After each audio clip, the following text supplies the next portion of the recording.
4.000 anos antes de Cristo, os mortos do Egito eram enterrados em covas rasas no deserto.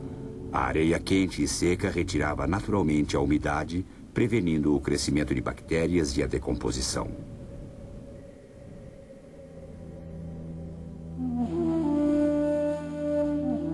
Depois, quando os enterros tornaram-se mais elaborados, os corpos eram colocados em câmaras profundas, mas sem o calor seco da areia do deserto ocorria a decomposição.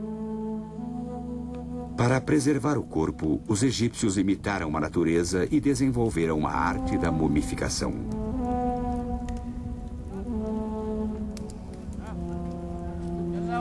Em 1997, uma equipe de arqueólogos liderada por René Friedman, da Universidade da Califórnia, em Berkeley, estava explorando um cemitério em Hieracómpolis, a antiga capital do Alto Egito, quando depararam com alguns túmulos parcialmente intocados.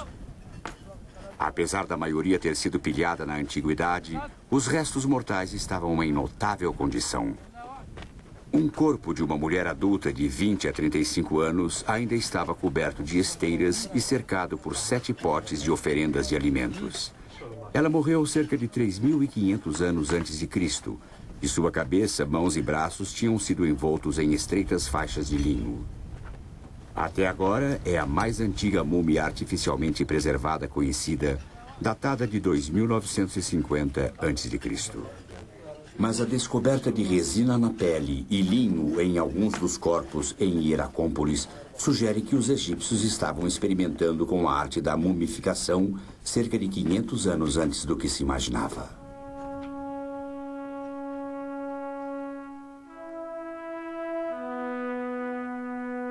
Com o tempo, a técnica seria aperfeiçoada. No Museu Egípcio, no Cairo, encontra-se a mais extraordinária coleção de múmias já reunida em uma só sala. Aqui descansam 10 faraós de 3 dinastias num período de 500 anos. Como governantes do Egito, eles tiveram o melhor que os seus embalsamadores podiam dar. Mesmo morto, Tutmés IV parece um rei. Seus braços estão cuidadosamente dobrados sobre o peito. Seus dedos estão dobrados como se estivessem envolvendo um cetro real. Sete I tem mais de 3.000 anos de idade. Apesar do pescoço quebrado, seu rosto ainda aparenta estar impressionantemente vivo e sereno. Ele também retém o ar de majestade digno do homem poderoso que era. Seu filho Ramsés o Grande foi pai de 100 filhos e reinou por longos 67 anos. Mas seu corpo revela o tormento de viver com dentes gastos e cheios de abscessos e uma constante dor devido à artrite no quadril.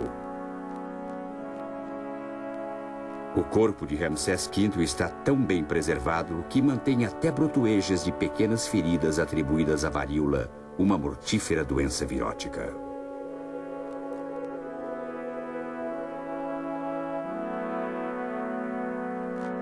O corpo do mais famoso rei do Egito, Tutankhamon, ainda se encontra na sua tumba, selado dentro de um caixão de ouro. Um exame desta múmia realizado na década de 70 revelou que sua cabeça não está tão bem preservada, mas raios-x de seu crânio inflamaram um caloroso debate. Alguns egiptólogos afirmam que ele recebeu um golpe na parte de trás da cabeça e pode ter sido vítima de assassinato. Mas no caso de Artemidoros, a evidência de violência é mais óbvia.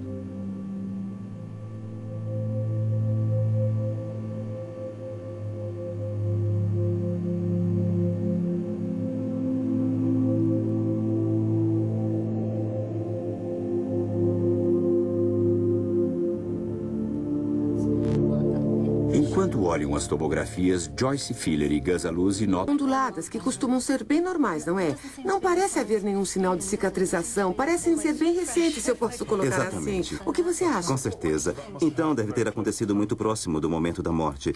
Pode até ter sido a causa da morte. Julgando pelos outros danos ao resto da coluna e dos pés, isso pode ter sido parte do processo de embalsamamento. Mas eu acho que se foram os embalsamadores, seriam danos demais, não é? Um dano muito brutal. Força muito brutal. Ele pode ter recebido um golpe forte na cabeça, com um objeto grande e pesado. Sim. Se pudéssemos O proverbial especular... instrumento cego.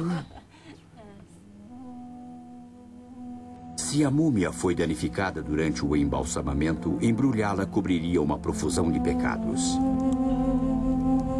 As bandagens foram feitas de linho cortado em faixas de largura variável. Algumas eram tecidas especialmente para isso. Algumas vieram de tecido utilizado em rituais nos templos e algumas de simples objetos caseiros como roupas e lençóis. Elas são muito interessantes porque, a partir dessas faixas da múmia, é possível dizer em que tipo de objetos o pano era usado originalmente. As bordas azuis tecidas nesta peça são típicas das bordas decorativas usadas em muitas roupas egípcias. Como nesta peça, uma borda fina e uma grande franja. E isto pode ter sido parte de uma roupa ou talvez tenha vindo de um lençol. Aqui temos um exemplo de um lençol inteiro, que é exatamente o tipo de coisa que os embalsamadores usaram para enfaixar a múmia.